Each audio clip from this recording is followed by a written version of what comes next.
Music पर जाए। प्रेम से बोली बलुआ के बाबा मुकेश्वर नाथ की। बोला बोला अरे राज वाले बाबा की। Music by Kumar Jaipal.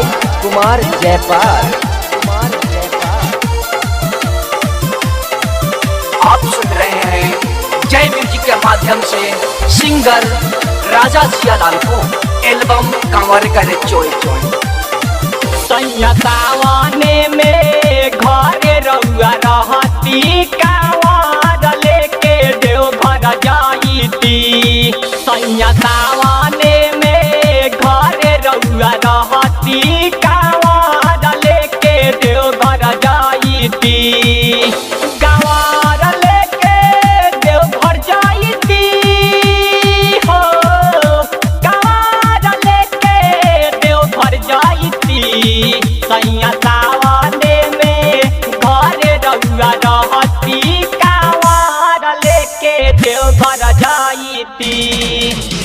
सावने में घरे रउआ रहती कांवर लेके देवघर जाईती।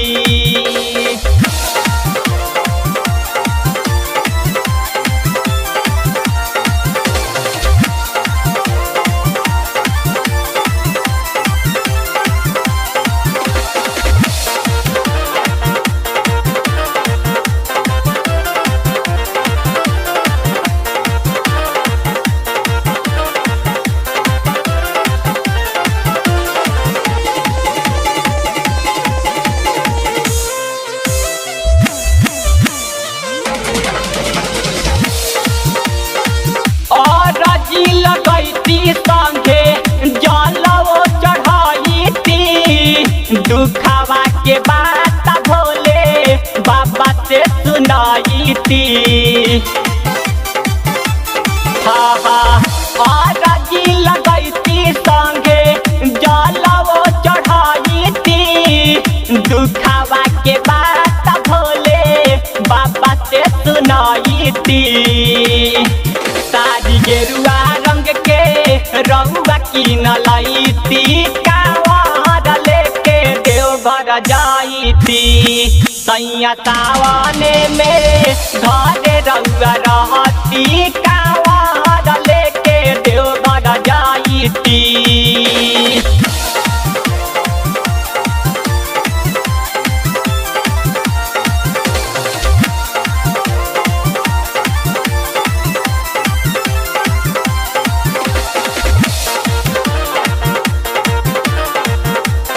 आप सुन रहे हैं जय म्यूजिक के माध्यम से सिंगर राजा जियालाल को एल्बम कांवर करे चोय चोय।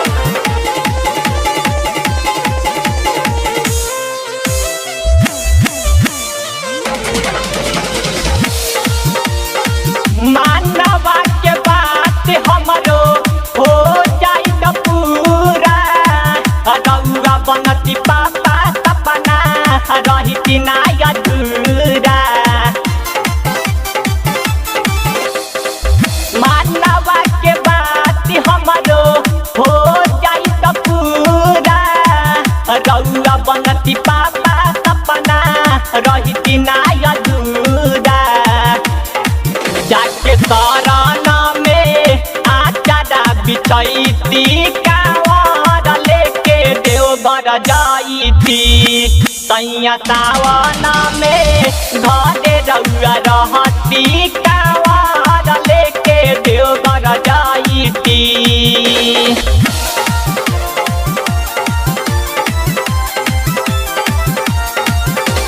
संगीत ज्योति स्टूडियो छौड़ा दानो।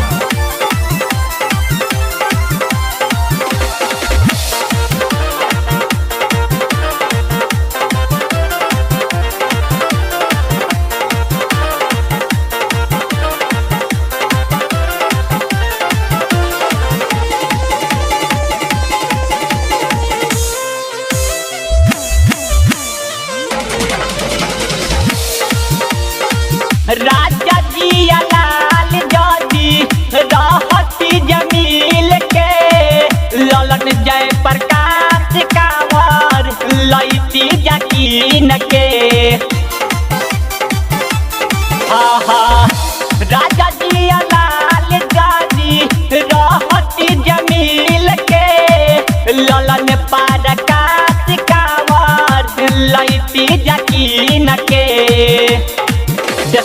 दीनानाथ के डीजे पर नचैती कांवर लेके देवघर जाईती सैया सावने में घरे रउआ रहती कांवर लेके देवघर जाईती। जय म्यूजिक छौड़ा दानो।